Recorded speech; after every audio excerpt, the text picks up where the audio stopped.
Il paraît que vous êtes atteint du syndrome Ruggieri, c'est-à-dire que vous avez vous aussi, paraît-il, je me suis laissé dire, une déclaration d'amour à faire. C'est à vous, Nicolas. Tout à fait.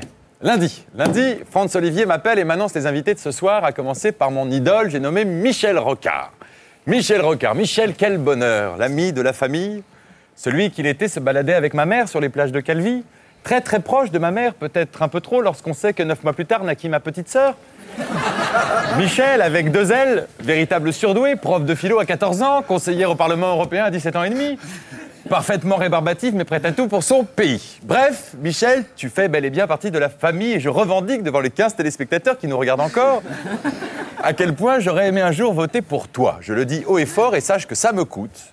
Moi qui suis en public d'une prudence politique qui frise la couardise intellectuelle, ayant trop peur de perdre quelques strapontins lors de l'exploitation de ma prochaine pièce et sachant pertinemment qu'au vu du prix exorbitant d'une place de théâtre à Paris, il serait littéralement suicidaire de me mettre à dos la vieille bourgeoise UMP, celle qui traîne son connard de cocu en cachemire dans toutes les premières à la mode, s'encanaillant chez Jean Genet tout en regrettant Guitry, oui, moi qui préférerais jouer un texte de Jean-Marie Bigard à poil, ou co-présenter une émission avec Nagui, plutôt que de m'encarter dans un quelconque parti, il faut bien que je t'avoue, je t'adore, Michel Rocard.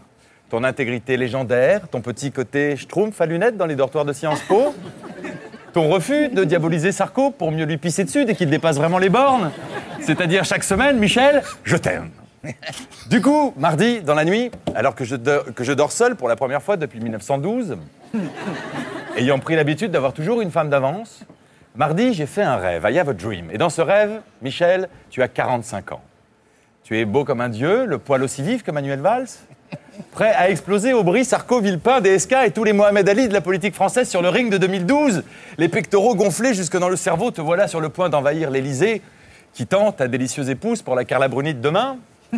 Aujourd'hui, Miss Languedoc-Roussillon, mais bientôt numéro 1 au hit parade de l'opportunisme. Une beauté absolue avec qui je rêve que tu passes des nuits folles sans nous refaire le coup de l'attaque cérébrale. Comme il fut doux ce rêve, Michel. Comme je rêverais que tu aies encore l'âge d'envoyer au tapis de cette foule d'agités gouvernementaux qui confondent Matignon avec le fitness de l'hôtel Coste et à côté de qui tu ressembles malheureusement à Gandalf dans Le Seigneur des Anneaux. Mercredi, je vais voir le film « Elle s'appelait Sarah ». Énième guimauve utilisant jusqu'à la lie le souvenir de la Shoah afin de renflouer les caisses lacrymales du cinéma français. Après La Rafle, fable extra-lucide qui nous montrait avec audace que les petits juifs étaient finalement beaucoup plus émouvants que les officiers nazis, ce qui m'a surpris. Là, c'est horrible. La Rafle qui surfait sans complexe sur le fameux devoir de mémoire.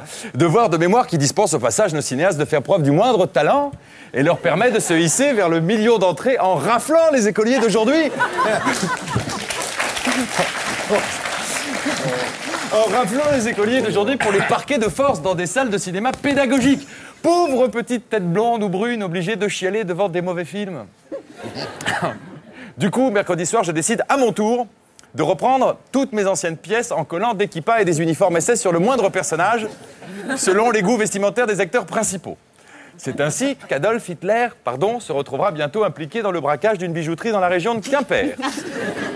C'est ainsi qu'une pièce futuriste se situant sur la Lune décrira désormais la passion folle unissant Anne Frank et 2 jeunes cosmonautes, sorte de Jules et Jim yiddish parfumé à la guerre des étoiles. La Lune symbolisant bien sûr l'Eldorado d'un peuple élu depuis toujours persécuté. Jeudi, c'est long, non? Ça va? Non, c'est très bon.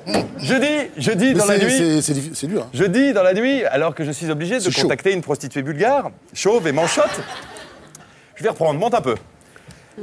Jeudi dans la nuit, alors que je suis obligé de contacter une prostituée bulgare, chauve et manchotte, afin de serrer dans mes bras autre chose que mon chéquier, je fais un nouveau rêve.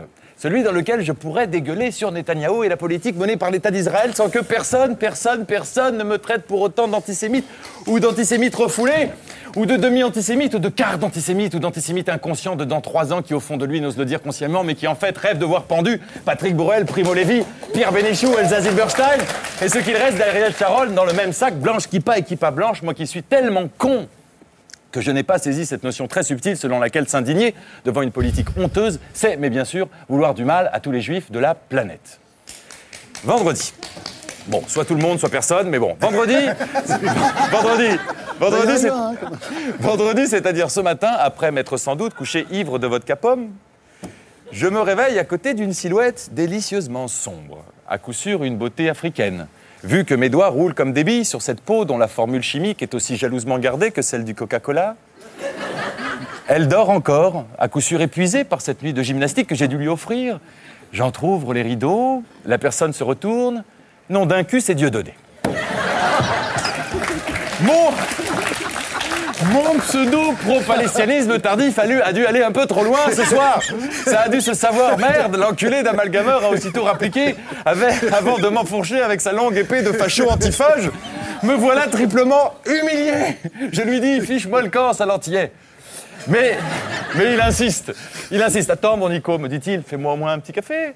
Je viens de lire ta future chronique pendant que tu dormais. On est d'accord à mort. Reviens sous les draps, je vais te présenter à Alain Soral. Tu vas voir, il n'est pas jaloux. On va monter un spectacle qui partira en tournée dans tout le quartier de la Goutte d'Or. Je lui dis dégage. 1 heure plus tard, j'ai réussi à le virer en faisant appel aux bêtards, des gars très efficaces et plutôt raffinés. Et enfin, on respire autour de quelques boulettes de viande sur la Torah, j'ai pris cher.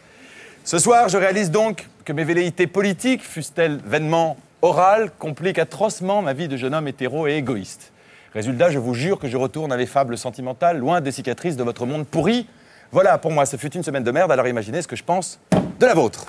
Merci Nicolas. Merci.